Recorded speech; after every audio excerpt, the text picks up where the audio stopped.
Greetings, my democratic loving friend. I realize that I should talk to you more as an individual rather than a group, because chances are you're sitting there watching it by yourself, not in a movie theater with strangers around. So I'm going to try to work on that. What I'm also trying to work on here is a new type of short form. I'm trying to do kind of quick throughout the week updates on what's happening in our state and possibly our nation. Probably I'll branch into that. And then I'll do maybe 2 of these a week, 2 short form. And then on the weekends, I'll do a longer form to get kind of both forms in there. Some people during the weekdays, there's just so much going on, but you want to stay up to date. So I'm going to try something out today based on one of my subscribers. You know who you are, so this is for you.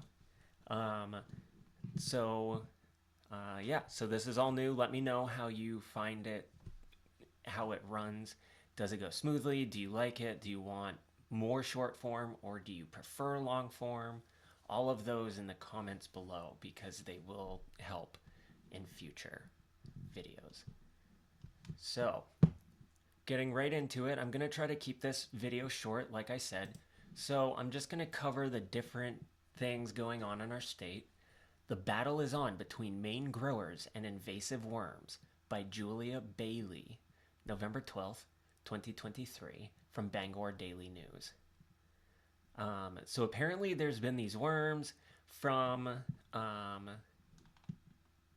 Asia. They've been here for 100 years. Most of the time they were confined to a few locations. This is what I thought was weird. They are voracious, born pregnant, and extremely difficult to kill. They also destroy the top layers of planting soils, forcing gardeners to change their planting strategies heading into the next growing season. Born pregnant! What kind of life is that? And they're difficult, extremely difficult to kill. And they don't aerate and enrich the soil like regular earthworms. Instead, they spend their times in the upper soil layers, where they rapidly consume organic material and churn the dirt until it looks like coffee grounds. Great. As if we didn't have enough going on. So now we also have death worms that are just going to consume and destroy everything. So this is by Bangor Daily News. Of course, I'll include all the links below. Again, Bangor Daily News. This one's by Michael Shepard. Police have barely begun rooting out Maine's illegal Chinese marijuana grows. I had a video on this. You can go back. I'll link it at the end of this video. You can see for yourself how $4.37 billion are suspected to be within the illegal Chinese front, going out of state and or to other illicit and illegal drugs. Maine has 270 of these types of illegal grow that could be worth $4 billion altogether. And Angus King, in the video, you can watch it. I'm not going to go over this one too much, because in the video, it does say that Angus King tried to reach out to Merrick Garland, and so far has heard nothing. So this is concerning. This is another lengthy article, and it has some substance to it. So again, I'll link below. I like the lengthier articles because it feels like there's more to it, and I can actually get more from it.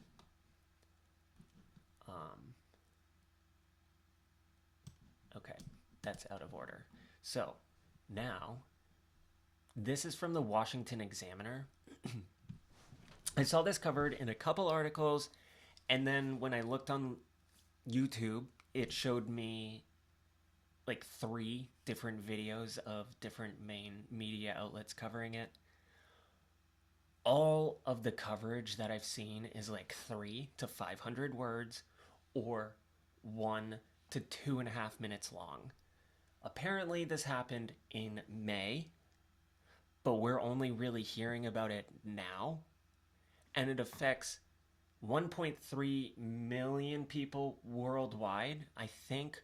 Although I've heard conflicting reports whether 500,000 of the victims are Mainers, or if all 1.3 million are, because nearly all Maine residents have data stolen in cybersecurity attack. Maine's population is around 1.3 million. So I'm getting conflicting reports. There's only 300 to 500 words per article. I mean, you can see right here, very short. And this is a big deal. So I don't understand why there's not more coverage on this. I'm doing well on time, so I will talk a little more on this because I want to give this a little bit more time than a lot of the mainstream media does. State agencies in Maine fell victim to a cyber attack and lost nearly all of the state's population's data to hackers. The state government reported on Thursday that 1.3 million individuals had their data stolen by ransomware attackers, meaning people who install software locking up a user's data and requiring ransom to free it. That's an ad. State agencies were affected by the global security incident involving 𝗦𝗏𝗏𝗧𝗏𝗏𝗏, a file transfer whose servers were breached by cyber criminals and used to steal data from thousands of organizations. So, yeah, I mean, you can read the rest of this here. What I want to do is move into this video. This is something that's the most information that I could find on this, and it's 2 minutes and 45 seconds long.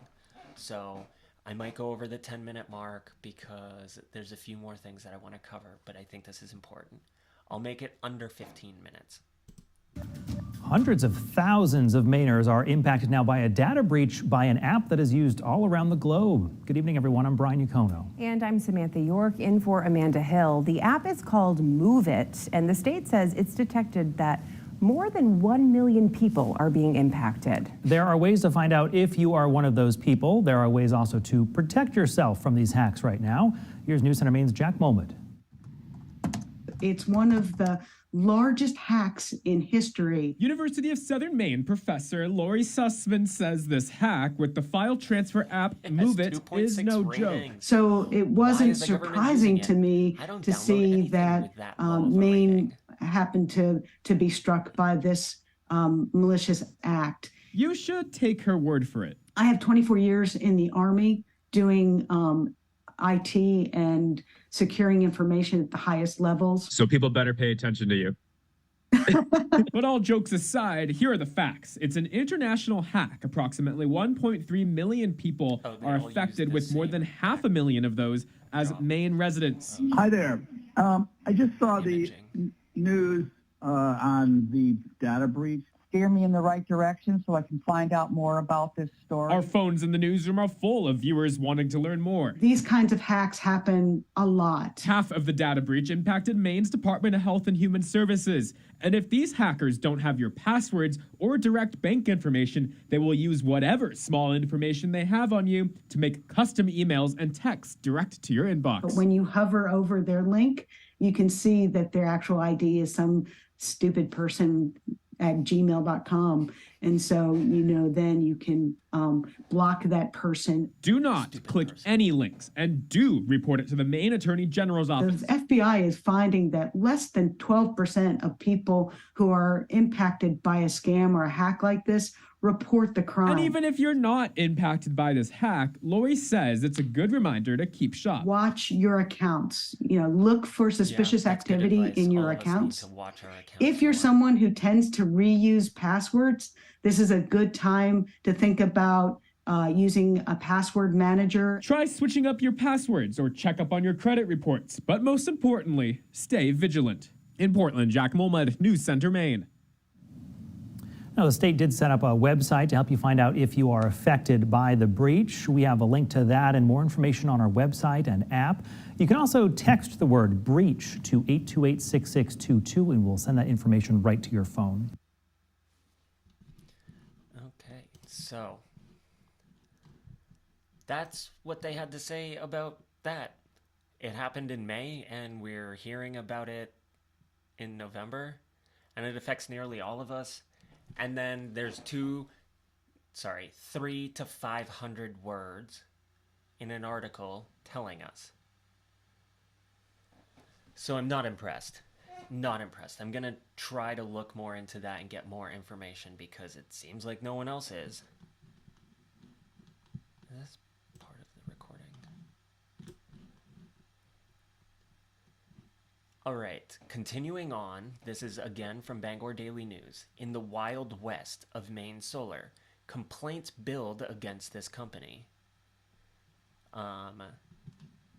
This is a new couple. They looked forward to adding solar late last year. They paid half of it down, and they were supposed to start within 90 business days. And of course, let's get out of here. Versant Power. Oh, we're so familiar with Versant Power and CMP Power here on this channel. Because it seems like even after the November ballot, we're still talking about the electric grid and what's going on, how Maine can't handle it, how honestly the nation can't handle it. Texas has their own grid. It was having rolling blackouts. California was in rolling blackouts. The world is not ready for this technology yet, and we're forcing it down people's throats. And these people wanted to do the right thing, and they were trying to, but they got scammed. They're still waiting for their money back. There's other people that have waited just as long. There's about 35 complaints that are lodged against CMP. Sorry, I don't want to misspeak there. There are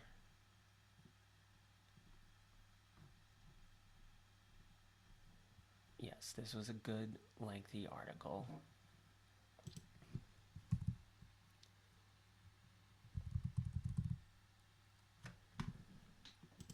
So far, 7 complaints about the company have been filed with the Maine Attorney's General Office, 3 with the Better Business Bureau in both Maine and Massachusetts, and 6 with the Federal Trade Commission, which enforces federal consumer protection laws to prevent fraud, deception, and unfair business practices.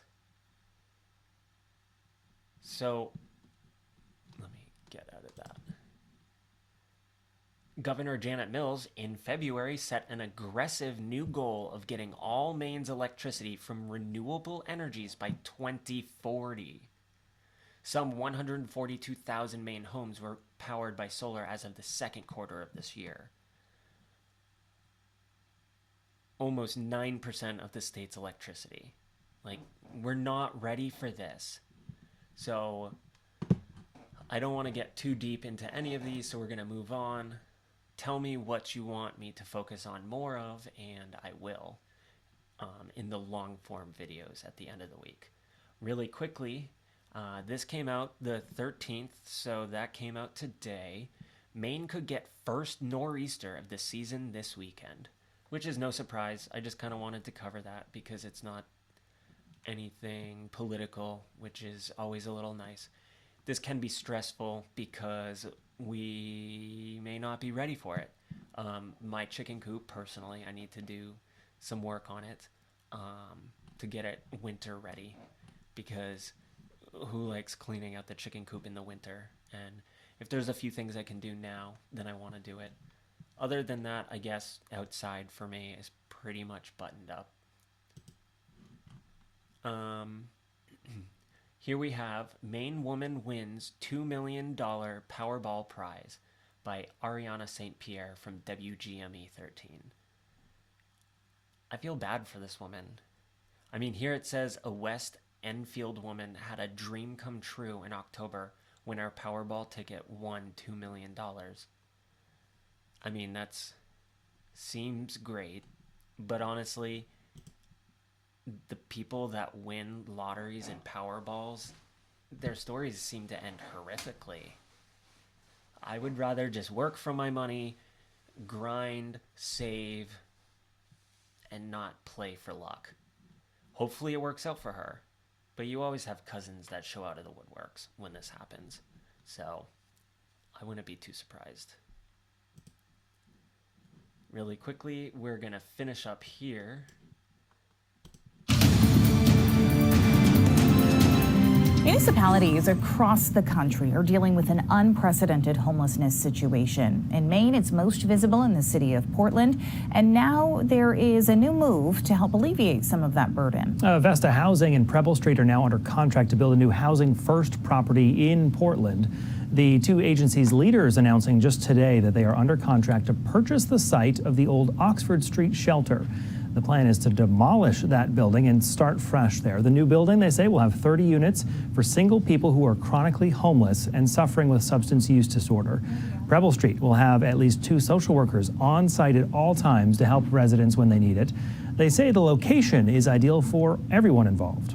Makes a lot of sense. The location is truly an ideal location, obviously because of the history, but also because of the access and proximity to other services, the access to public transportation. It's a very good location. This is it. This is the solution to chronic homelessness. It's not the only intervention that's needed, and it's not going to solve everything for everybody, but it's really, really important, and it's the single most effective intervention that I've seen in my career for people who have been on the streets for years and even decades. As long as the approval and the funding goes smoothly, Avesta plans to start construction in 2025. Their goal is to finish it within 18 months or sooner of their start date and plan to build more. All right. So this is just a quick rundown. This is one of my shorter videos, even though it is getting on to 18 minutes long. Thank you for sticking with me. I would appreciate some comments, especially you, subscriber, that I did this short form for. You know who you are, and I will harass you at work. So I hope you guys enjoyed this. I'm trying a few different things. Let me know what you did and didn't like.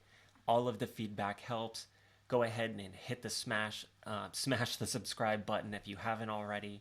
Like the video. Share if this is something you think your friends or families might find interesting. So until the next video, I hope you guys have a great night. You have a great night, because I'm talking to you. Have a great night.